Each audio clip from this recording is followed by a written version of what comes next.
again, so this is the final part of it. This is the parameters of the EMA. So I will drop there and make it maybe bigger, hopefully. I'm using a smaller screen, so in case if you're using a bigger screen and I hope it's just clearer. So the parameters, like I said, it's a limit order. It's always until 3R ideally. So, but other things are sometimes the risk. So it's like if we have this, so I'm just going to put a little W there, and just for clarity. So we are using 1% of the balance, so that the lot size is variable. So it's like, because it's not going to be a fixed lot size, it's always going to be a percentage, and this percentage, when we say 1%, is like in the place, if we put, it's like like a column, if I put in 1%, so I know that it's always going to use 1% of the balance. If I put in 2%, then it's going to be 2% of the balance. If I put in 3%, so like it's not like 1% is fixed always, it's just like it always be imputed as a percentage, not as a lot size of the balance. You say it calculates the lot size on basis of the stop. So since the percentage is known, so if I put in 2%, so all of a sudden the lot size would be based on the percentage, not entry is not, or like the risk is not going to be okay, that's the word. The risk that is going to be used is going to be as a percentage. So these two are the same thing. The limit that we place, so let's say it breaks like this, it breaks out, and your prices here, so they should be, oh my god, this default is annoying, sorry. So let's say something like this happens. Oh mine, it's like creates this.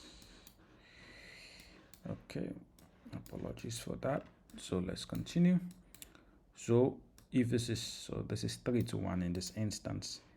If this continues to this point and then price does this, this limit is still valid. The only time this limit is invalid is if we reach 3-1 without coming then. And once it hits the TP, once price hits the TP and doesn't return, then we close this limit order gets deleted because price already reached the objective without retracing. So the ideal situation is price goes this way, drops here, and then continues. But if this doesn't happen and just continues, then you cancel the order. TPs are in multiples of like multiples 1, 2, 3. So the TP can be set. So I can put 1, I can put 1.5, I can put 3. That's going to be set. Of course, at the beginning, because I mentioned 3 because so that it's fixed already, because that might setting it, I don't know which one is easier, either variable TP at the beginning or variable TP later. But the most important thing is that it is a variable TP that can be set, and you can start with 1-to-1 if that helps you, like if that is more easier or not. But TP is variable.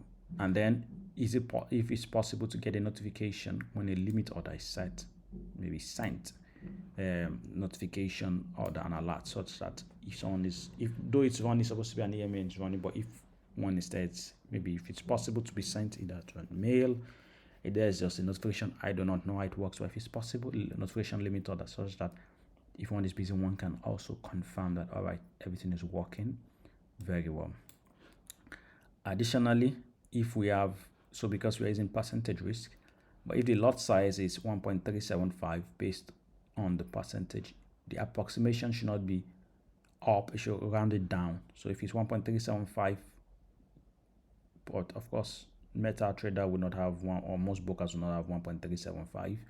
It's going to be 2 decimals places. So it's going to be, instead of 1.378 that most people would do, we want the risk to be lower, so it will be 1.37 actually.